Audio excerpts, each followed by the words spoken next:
kaget kok. Hah? Koko dapat dari mana? Aku bilang, itu katanya Koko bangsat katanya, tapi pakai nama dia gitu, nama anak saya ini kan. Hah? Enggak boleh gitu. Iya, aku sering dibully mah, katanya dibilang petet, katanya dibilang babi Cina, katanya gitu. Ya terus nah, saya sembunyikan itu. Sekolah 1 tahun di sana, tiba kan adiknya di sana juga.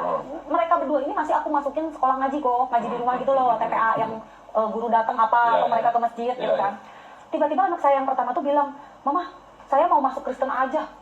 Itu kayak disambar petir aku kok. Umur berapa itu? Berarti berapa ya? 8-9an. 9 tahun. Umur 9 tahun ngomong gitu. Ngomong gitu. Loh, terus? Kaget dong kok. Saya nggak mungkin bilang nggak boleh atau saya jelek-jelekin, nggak. Itu anak saya gitu kan. Saya cuma tanya, "Kenapa, Nak?" Saya bilang, "Kan kamu sudah mama didik secara Islam. Kamu udah jago ngaji loh. Kamu doa makan kamu tahu loh." Aku bilang gitu kan. "Enggak, Ma, aku pokoknya pengen ikut Mami," katanya. Mami ini kakaknya dia. Kakaknya dia ya kan. Wah, aku di situ kok udah buset, gue bilang perjuangan gue ngelahirin diri. Udah stres lah sumpah. Aku yang 9 tahun. 9 tahun. Haleluya, haleluya, haleluya. Assalamualaikum warahmatullahi wabarakatuh. Salam Aki. Aku kabarkan Injil keselamatan. Bapak Ibu di Tuhan, ketemu lagi dengan saya Evangelis Avraham Effendi Usman. Bagaimana kabar Bapak Ibu semua? Tentu luar biasa. Yes, wow. Kita itu sangat istimewa. Nah, saudaraku, para pencinta Jah Bahagia dan para pengikut Kristus yang setia, saya ingin mengajak kita semuanya untuk menyaksikan sebuah cuplikan video di mana saya dapatkan video di podcast Don Ditan. Kali ini Bapak Ibu, dia salah mengundang tamu. Sebagaimana biasanya, Don Ditan mengundang tamu untuk mempermalukan Kristen. Tetapi kali ini justru dia sendiri yang dipermalukan Bapak Ibu. Makanya saya bilang tadi dia salah mengundang tamu.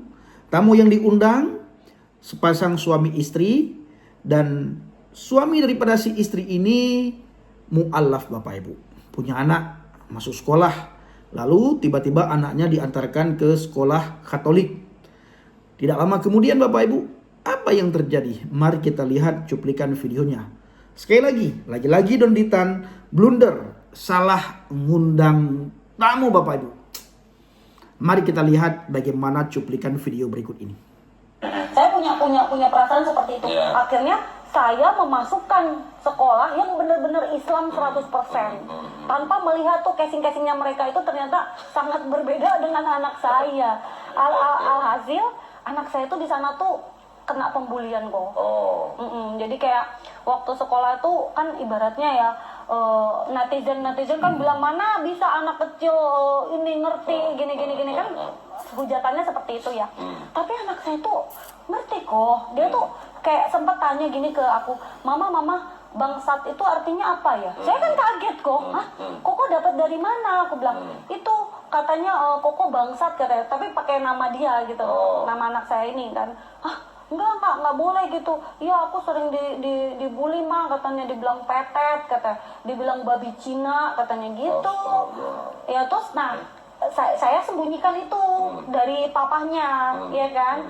Taunya kok papahnya itu pas nggak tahu ya, pas kebetulan dia tuh datang ke sekolah itu jemput anak saya. Biasanya kan saya yang jemput nih. Hari itu papahnya yang jemput. Itu anak kok lagi di pojokan mainin tanah begini-gini. Ini ya anak kan? Pertama? Anak pertama. Terus? Kok kamu malah di pojokan gitu, nggak berbaur sama teman-teman? "Nggak mau, aku mau pulang aja, aku mau pulang," katanya. Nah, anakku tuh kayak ketakutan gitu. Itu waktu anak yang pertama tuh umur berapa? TK. Oh, masih TK? Oke, terus? Dia dari TK kok, nggak mau. Terus anak saya tuh sampai bukan dihujat ya, didiagnosa katanya ini autis katanya. Karena katanya kalau dipanggil tuh, Koko, nggak pernah mau ngeliat. Tuh sudah gitu kalau misalnya ngeliat lagi bahasa apa ya, bahasa Sunda, nggak mau gini gitu kan, nggak mau nengok gitu kan. Nah terus akhirnya saya cek kok anak saya itu kan, saya cekin, tapi enggak kok, sehat-sehat, normal, cuman mungkin karena tertekan ya kok ya. Dia tuh kalau misalnya dipanggil ya, diajak ngobrol, matanya tuh nggak pernah mau gini, kayak gitu, takut pokoknya, bener-bener takut sama manusia, nggak pede. Walaupun sama orang tuanya? Iya, jadinya seperti itu awalnya. Itu dari TK? Dari TK kok, padahal ya sekolahnya dibilang jelek kagak kok, sekolah bagus gitu kan. Nah terus akhirnya ya udahlah saya pindahkan ke homeschooling, ya kan. Homeschooling udah deh anak ini homeschooling aja dengan beberapa pertimbangan yang saya pikir homeschooling itu bagus. Taunya malah bikin anak itu mundur jauh kok. Anak itu kalau Cooper beda ya, jadi merosot banget kok, kayak sama orang sosialisasinya itu parah pokoknya, takut ketemu orang. Terus kalau ketemu orang tuh kayak yang ada penyakit gitu loh kok. Kan saya sebagai ibunya ngerasa ya, aduh ini anak saya kenapa, saya cekin lagi kok. Jadi saya benar-benar nggak berhenti pengen tahu ini anak kenapa gitu. Taunya memang dia mempunyai trauma gitu kan. Itu saya homeschoolingin 2 tahun.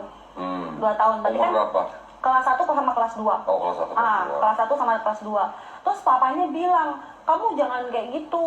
Kamu kayak gitu sama dengan anakmu, kamu nyiksa anakmu, lihat anakmu sekarang jadi gini. Nah, saya dari situ saya mikir, terus gimana dong? Saya bilang kan saya harus bagaimana. Nah, posisinya waktu itu saya juga belum jadi influencer ya kok ya. Jadi masih seorang ibu rumah tangga biasa gitu kan. Akhirnya saya mikir ya udah deh kita sekolahin formal aja kalau gitu, ya udah saya ngalah gitu kan. Mau sekolah di mana? Saya bilang hayo, aku bilang. Terus ya itulah yang ibaratnya beraneka ragam agamanya katanya kan.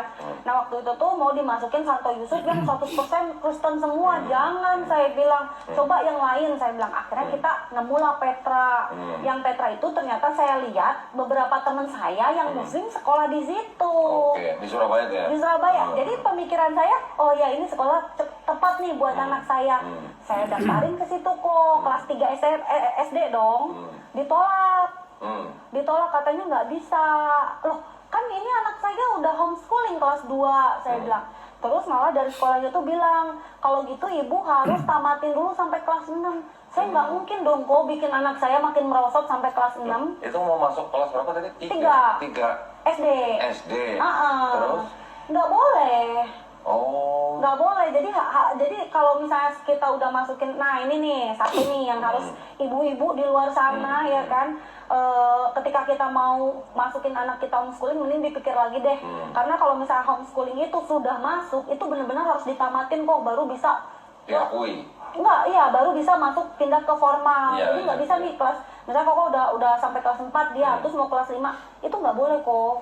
Nggak boleh, harus tetap di situ sampai kelas 6 baru bisa ke formal gitu. Nah karena saya tuh udah di situ, saya juga stres, aduh gimana gitu kan. Akhirnya keputusan kita bersama tetap masukin Petra, tapi anak itu balik ke kelas 1. 1 SD? Iya. Jadi hanya kelas 3, anak itu balik lagi ke kelas 1. Ya kan? Tapi di situ kok, aku kan antar jemput terus nih. Di awal-awal kita sebelum dibantu sama supir, itu kita antar jemput terus. Kita lihat anak itu mulai tersenyum kok. Di sekolah Petra? Iya, mulai luar biasa. Beda banget kok. Terus kayak mulai, hai teman, dia punya teman.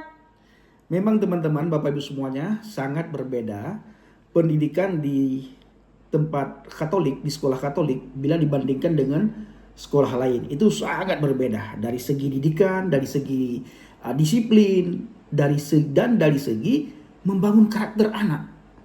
Sekolah Katolik itu sudah terkenal dalam hal mendidik dan dalam hal membangun karakter anak. Itu benar-benar disiplin banget, top banget Bapak Ibu, luar biasa. Nah, mari kita dengar lagi bagaimana kelanjutan kisah di podcastnya Don Ditan. Biasanya Don Ditan Bapak Ibu, dia membahas Tuhan Yesus. Oh Yesus itu bukan Tuhan, dia manusia. Dia hanya nabi, dia hanya rasul. Sekalipun kalau kita bertanya sama Don Ditan, coba tunjukkan ada nabi dan ada rasul sehebat Yesus. Oke lah, kita sepemikiran dengan pikiranmu bahwa Yesus itu hanya sebatas nabi dan rasul. Coba tunjukkan, nabi mana sehebat Yesus? Adakah seorang nabi yang lebih hebat daripada Yesus? Atau paling tidak setara dengan Yesus? Adakah seorang rasul yang lebih hebat daripada Yesus? Atau paling tidak setara dengan Yesus? Tidak ada saudaraku, ya. Sampai detik ini Don Ditan belum bisa tunjukkan ada nabi sehebat Yesus, ada rasul sehebat Yesus. Ya, memang Yesus bagi kami orang Kristen, dia bukan sebatas nabi dan sebatas rasul, tapi dia adalah Tuhan dalam wujud manusia. Dia adalah Tuhan yang manusia, Bapak Ibu. Nah, ini Don Ditan harus tahu bahwa Yesus Kristus ini adalah Tuhannya manusia, termasuk Tuhannya Don Ditan. kamu kalau sudah meninggalkan Tuhan Yesus, ya kamu jangan menghina Tuhan Yesus. Jangan selalu kamu ambil Alkitab lalu kamu tafsirkan seenak udelmu. Nanti ketika ada orang lain yang mentafsirkan kitabmu seenak udelnya, kamu tidak terima. Orang-orang di sekitar kamu menganggap penistaan agama. Lalu orang-orang di sekitar kamu membawa kerana hukum dan dijebloskan ke kerengkeng. Nah, kalau Don Ditan sudah meninggalkan Yesus dan mu'alaf, fokus dengan mu'alaf. Fokus belajar Al-Quran, fokus belajar tentang hadis, fokus terhadap Islam. Jangan selalu taati Alkitab. Sudah bertahun-tahun mu'alaf, Alkitab terus yang dikotak-atik. Ini harus diulang-ulang teman-teman, Bapak Ibu semuanya. Karena sudah bertahun-tahun dia jadi mu'alaf. Saya belum pernah melihat dia pegang Al-Quran, lalu dia baca Al-Quran di depan audien. Belum pernah. Paling ayat-ayat tertentu yang dia hafal. Tapi dia pegang Al-Quran, lalu dia buka ayat demi ayat, lalu dia baca Bil-lughah al-arabiyah. Itu belum pernah kita lihat seorang Don Ditan baca Al-Quran dengan bahasa Arab. Yang dia baca selalu bahasa Indonesia, terjemahan yang dia baca. Bahkan oleh banyak orang, kebanyakan dari kawan-kawannya si Don Ditan ya, terjemahan itu katanya bukan Al-Quran. Nah itu katanya, tetapi Don Ditan selalu baca terjemahan. Nah Bapak Ibu teman-teman semuanya, mari kita lihat kelanjutannya.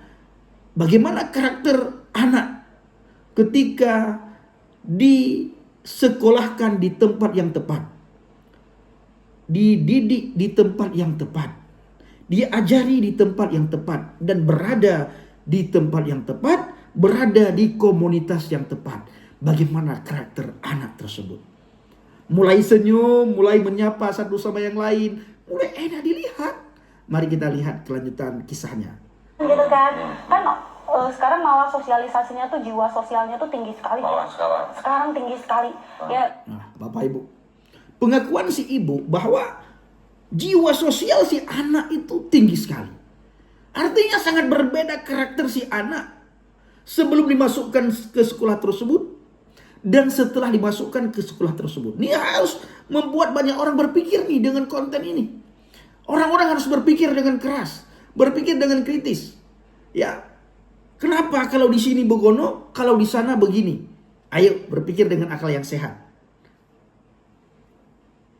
Kan, jadi aku lihat, kok anak ini senyum, aku bilang, yang tadi tuh enggak kok, kayak lihat manusia tuh kayak lihat setan gitu. Nah. Jadi enggak Sebelumnya Bapak Ibu, sebelum dimasukkan ke sekolah tersebut, anaknya itu ketika melihat manusia itu ketika seperti melihat setan, ketakutan, marah bawaannya.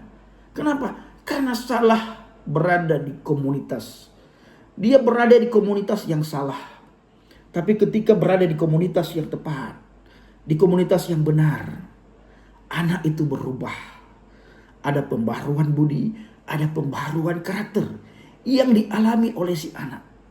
Tapi kisah daripada anak tersebut itu ngetop sekali Bapak Ibu. Makanya saya selalu berpesan kepada teman-teman saya yang menghina saya karena saya masuk Kristen. Saya hanya berpesan satu hal. Apapun kata kamu tentang Yesus, Yesus telah mengubah karakter saya. Hanya ini Bapak Ibu saya ulang-ulang. Termasuk dengan orang tua saya, dengan mama saya, dengan saudara-saudara saya. Setiap telepon saya selalu berbicara tentang pembaharuan karakter. Bagaimana karakter saya sebelum mengenal Yesus dan setelah mengenal Yesus. Bagaimana karakter saya. Bagaimana pembaharuan budi saya. Bagaimana pembaharuan pikiran saya. Bagaimana pembaharuan tutur kata saya dan tingkah laku saya. Dan mama saya bisa rasakan itu. Saya percaya Bapak Ibu, kisah para rasul itu pasti akan saya alami. Satu orang bertobat, seluruh isi rumahnya diselamatkan. Tapi saya ingin mengajak Bapak Ibu semuanya untuk melihat ini sampai selesai. Lalu saya senang sekali mengulas ini Bapak Ibu. Dia di kamar terus. Sekarang tuh yang mereka senyum, terus nanti duduk sama teman-temannya gitu kan. Udah bisa berteman. Terus abis itu sekolah 1 tahun di sana. Tiba kan adiknya di sana juga. Mereka berdua ini masih aku masukin sekolah ngaji kok, ngaji di rumah gitu loh, TPA yang guru datang atau mereka ke masjid gitu kan. Tiba-tiba anak saya yang pertama tuh bilang, "Mama, saya mau masuk Kristen aja." Itu kayak disambar petir aku kok. Umur berapa itu? Berarti berapa ya? 8-9an lah. 9 tahun. Umur 9 tahun udah ngomong gitu. Ngomong gitu. Loh, Terus? kaget tuh kok. Saya nggak mungkin bilang nggak boleh atau saya jelek-jelekin, nggak. Wow, tidak ada orang tua yang tidak kaget. Tidak ada orang yang tidak kaget ketika anaknya meminta untuk menjadi orang Kristen. Kenapa seorang anak bisa meminta kepada orang tuanya menjadi orang Kristen? Karena si anak mengalami sesuatu yang tidak pernah dialami di tempat-tempat lain. Ada pembaharuan budi yang dialami oleh si anak. Terjadi pembaharuan karakter yang dialami oleh si anak. Artinya, sehebat apapun orang menjelekkan kekristenan, kebenaran akan mencari jalannya sendiri. Kebenaran itu tidak perlu dibela. Kita tidak perlu berdarah-darah untuk membela kebenaran. Kita tidak perlu kehilangan nyawa di saat kita membela kebenaran. Karena kebenaran tanpa dibela, dia tetap kebenaran. Tidak perlu kita katakan, oh agamaku ini agama yang paling hebat. Ajaranku lah paling benar di semua ajaran. Alkitab berkata, semua itu bisa dilihat dari buahnya. Benar tidak benar, baik tidak baik, hebat tidak hebat, bisa dilihat dari buahnya. Kamu dikenal dari buahnya, dan engkau dikenal dari buahnya, dan dari buahnya lah engkau dikenal. Mari kita lihat lagi Bapak Ibu, ini kisah yang sangat hebat saudaraku ya. Jadi orang kalau sudah dijamah, orang kalau sudah mengalami perubahan karakter Bapak Ibu, luar biasa. Ya, luar biasa. Mungkin itu anak saya gitu kan. Saya cuma tanya, kenapa nak? Saya bilang, kan kamu sudah mama didik secara Islam. Kamu udah jago ngaji loh. Kamu doa makan kamu tahu loh. Aku bilang gitu kan. Enggak ma, aku pokoknya pengen ikut mami katanya. Mami ini kakaknya dia. Kakaknya dia ya kan. Wah, aku di situ kok udah buset, gue bilang perjuangan gue ngelahirin gitu ya. Udah stres loh sumpah. Aku yang 9 tahun dong. 9 tahun. Terus aku waktu itu sampai nangis ya kan. Aduh, gimana? Don Ditan sampai lemah Bapak Ibu. Umur 9 tahun bisa ngomong begitu. Don Ditan sampai bingung Bapak Ibu ya. Don Ditan nih. Niat dia mengundang orang untuk mempermalukan Kristen, saya sangat tahu. Ya, kenapa saya tahu Bapak Ibu? Karena kita lihat podcast-podcastnya si Don Ditan itu semuanya membahas kekristenan, bagaimana dia bisa mentafsirkan ayat demi ayat yang ada dalam Alkitab itu dengan seenak udelnya. Tapi kali ini tidak seperti itu karena ini kesaksian ya. Makanya Don Ditan Bapak Ibu lemas dia, tidak bisa berbuat banyak. Cara ngomong, nanti mama jawabnya ya. Aku ngomong gitu. Jadi aku undur-undur terus. Bahkan sampai detik ini dia minta dibaptis pun aku undur terus kok. Sekarang umur berapa? 16. Udah kelas berapa berarti sekarang? 2 SMP. Dia minta masuk Kristen dari usia 8 tahun. 8 ke 9. 9 tahun. Ya. Sekarang udah 5 tahun berarti. Nah selama ini dia jadi Kristen? Di Kristen yang taat. Ke gereja? Tiap minggu ke gereja berarti? Dulu ke Surabaya ke gereja. Dulu. Tapi sekarang kan ikut kita kan mau ke gereja mana. Nah sekarang di Jakarta sekolah di mana? Ya, sekolah apa? di sekolah Kristen lagi dia mintanya. Oh dia minta sekolah Kristen. Sama adiknya berarti? Kenapa dia minta sekolah di Kristen lagi Bapak Ibu? Karena dia mengalami sendiri. Selama dia sekolah di Kristen, itu dia mengalami perubahan yang tidak dia jumpai di tempat lain. Dia mengalami perubahan karakter, pembaharuan budinya, di mana dia tidak jumpai di tempat lain. Maka dia pingin sekolah di tempat Kristen sampai dia minta masuk Kristen. Sekalipun orang tuanya mengundurkan ulur-ulur waktu. Ya sudah lama sekali sampai anak minta dibaptis. Nah, tapi ini tidak bisa dijadikan bahan gorengan si Don Ditan karena anak ini yang meminta sendiri, karena ini anak mengalami. Ya, dia melihat langsung, dia mengalami langsung. Maka ketika seseorang mengalami, tidak ada satu orang pun yang bisa menghalang-halangi orang untuk datang kepada Yesus, karena orang itu sudah mengalami sendiri Bapak Ibu. Musehebat apapun dihina, musehebat apapun dijelek-jelekkan, musehebat apapun dikata-katain tentang Yesus, seseorang yang sudah mengalami Kristus itu tidak akan bisa termakan dengan omongan, dengan hasutan, tidak akan bisa dihasut, tidak akan bisa dengan hina-hinaan, nggak akan bisa. Mari kita dengar lagi. Justru dia tuh tarik adiknya juga. Wow. Aduh, stres kok, aku juga bingung nih mau gimana. Jadi sekarang Wow, dia tarik adiknya juga, teman-teman. Ya, dia setelah dia mengalami sendiri, dia tarik adiknya juga. Luar biasa ini. Jadi orang tuanya mulai bingung ya, terutama sekali mamanya. Ya, terutama sekali mamanya bingung. Ternyata tiga-tiganya, mari kita dengar lagi. Bahkan di tahun 2020, anak ketiga, itu kok lihat deh, dia masih Islam. 2020 akhir, masuk Kristen juga. ngikut kakaknya. Aku udah kok itu kayak petir di depan muka aku lagi kok. Ini mungkin juga pembelajaran buat orang tua juga Iya, ya. iya, Kalau iya. misalnya orang tuanya Muslim, ingin anaknya ikut Muslim, sekolahkan di tempat Muslim. Iyalah, Gitu. harusnya. Itu pembelajaran juga sih. Waktu ke Jakarta, kenapa nggak dimasukin sekolah Islam? Udah mau, dia nggak mau. Oh, anaknya nggak mau. Daripada nggak sekolah, coba, pokoknya kalau jadi aku gimana? Anaknya nggak mau, bener. Nggak mau, takut. Anaknya nggak mau, takut katanya Bapak Ibu ya. Jadi Donitan bilang kenapa tidak dimasukkan ke sekolah Islam. Anaknya nggak mau. Kenapa anaknya nggak mau? Karena anaknya mengalami perubahan karakter. Dia merasakan sendiri. Mau bagaimanapun Donitan mengejek-ngejek, orang mengalami sendiri.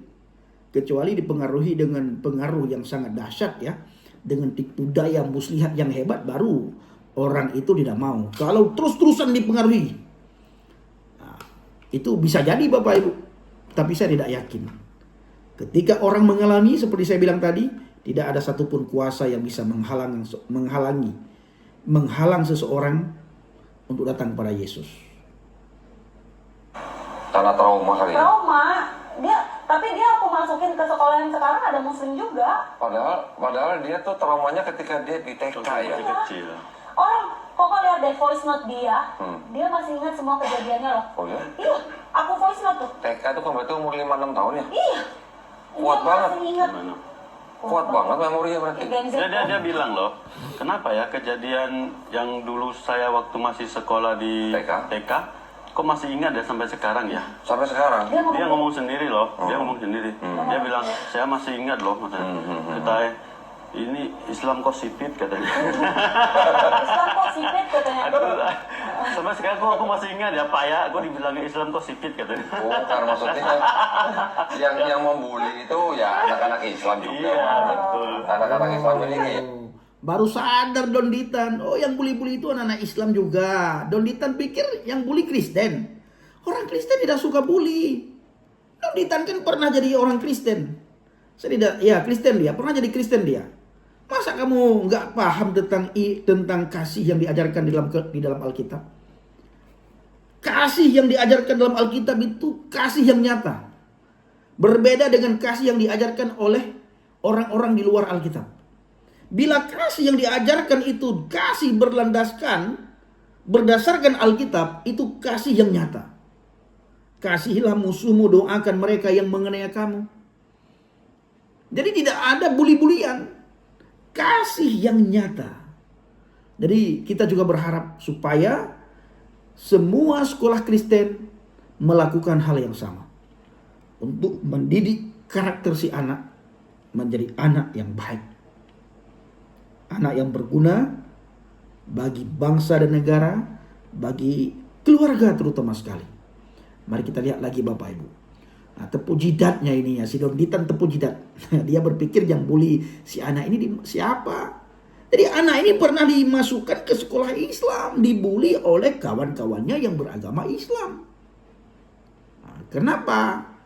Karena dilihat sipit matanya. Dikatakanlah bla bla bla bla, terjadi bulian.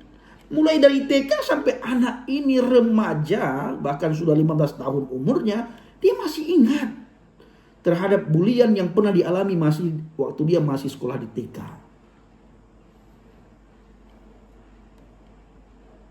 Trauma yang begitu hebat di anaknya Silvi. Iya. Ya, saya sempat tanya balik, terus kamu sakit hati? Enggak sih katanya. Sekarang udah enggak sih. Oh, Enggak sekarang sih. enggak. Enggak sih. Cuman kita kan nggak tahu hatinya kok. Iya, tapi maksudnya kan berarti sekarang dia juga punya teman-teman Muslim kan di sekolah Jakarta kan. Lebih kan enggak ya? Ada tapi nggak banyak. Kayaknya enggak. Sekarang dia temannya campur. Kristen, Buddha. Iya, yang sekolah di Jakarta ini, dia sekarang di sekolahnya dia campur kan, ada muslim kan. Iya, tapi di kelasnya dia nggak, Oh, di kelasnya dia itu nggak ada yang muslim. Maksudnya kalau di satu sekolah itu ada yang muslim, cuman pas di kelasnya dia itu nggak ada. Anak saya nggak boleh gitu. Saya punya perasaan seperti itu. Akhirnya saya memasukkan sekolah yang benar-benar Islam 100%. Tanpa melihat tuh casing-casingnya mereka itu ternyata sangat berbeda dengan anak saya. Alhasil anak saya tuh di sana tuh kena pembulian kok. Jadi kayak waktu sekolah tuh kan ibaratnya ya netizen kan bilang mana bisa anak kecil ini ngerti gini kan hujatannya seperti itu ya. Tapi anak saya tuh ngerti kok. Dia tuh kayak sempat tanya gini ke aku. Nah, Bapak Ibu semuanya, para pencinta Jalan Bahagia dan para pengikut Kristus yang setia, kita sudah sama-sama mendengar cuplikan videonya. Kita sudah sama-sama mendengar kisahnya. Apa yang Bapak Ibu dapatkan silahkan tulis di kolom komentar dan mari kita pergunakan komentar kita dengan bijak. Nah, Bapak Ibu, saya ingin membaca beberapa ayat untuk kita semuanya. Yang pertama sekali di dalam Amsal ya. Kitab Amsal mengajarkan kita begini. Didiklah anakmu, maka ia akan memberikan ketentraman kepadamu dan mendatangkan sukacita kepadamu, Bapak Ibu. Ini ayat tentang didikan terhadap seorang anak. Bagaimana cara kita mendidik anak dari dini, dari kecil? Didiklah anakmu, maka ia akan memberikan ketentraman kepadamu dan mendatangkan sukacita kepadamu. Jadi kita disuruh didik anak kita dengan baik. Disuruh didik anak kita dengan benar. Didikan yang pertama yang paling penting itulah didik karakternya itu. Supaya menjadi anak yang baik ketika dia bertumbuh. Dia tidak suka bully orang, dia tidak suka menghina orang. Dia tidak suka mencaci maki dan mengolok-ngolok orang. Hidupnya penuh dengan damai. Menjadi anak yang ramah, anak yang pintar. Dan orang tua pun senang ketika melihat hasil daripada didikan si anak. Kita lihat tadi, sekalipun orang tuanya hancur hatinya mendengar anaknya masuk Kristen, tetap tidak bisa berbuat apa-apa karena melihat karakter si anak itu sangat jauh sekali berbeda bila dibandingkan di saat dia sekolah di tempat yang sebelumnya. Waktu sebelum disekolahkan di sekolah pesantren, sekolah Kristen, Bapak Ibu. Nah, ini saudara, ini sangat berbeda sekali. Maka didiklah anak itu dengan baik, dengan cara benar. Didik anak dengan takut akan Tuhan. Tertulis dalam kitab Amsal 29 dan ayat yang ke-17. Efesus 6 ayat ke-4. Dan kamu, bapak-bapak, janganlah bangkitkan amarah di dalam hati anak-anakmu, tetapi didiklah mereka di dalam ajaran dan nasihat Tuhan. Orang tua diingatkan untuk mendidik dengan bijak agar anak tidak patah semangat dan tidak timbul kepahitan sampai di kemudian hari, Bapak Ibu. Karena kalau ego si anak sudah kena, hatinya sudah tersakiti, si anak itu akan mengingat sampai masa muda, sampai dewasa, bahkan sampai tua akan diingat. Bahkan akan terjadi kepahitan di dalam hidupnya, Bapak Ibu. Akan terjadi kepahitan apabila kita tidak mendidik dengan baik, tidak mendidik dengan benar. Maka jangan pernah kita membuat anak itu amarahnya bangkit. Didik dengan baik, didik dengan benar. Kalau kita tidak sanggup, tidak mampu mendidik, berikan, suruh kita didik orang lain, maka bawa anak kita ke tempat yang semestinya supaya dididik oleh orang lain. Seperti sekolah. Nah, pilih sekolah yang benar. Jangan sekolah yang asal-asalan. Rata-rata sekolah Kristen, rata-rata sekolah Katolik terutama sekali, itu benar-benar pendidikannya bisa diacungi jempol, Bapak Ibu.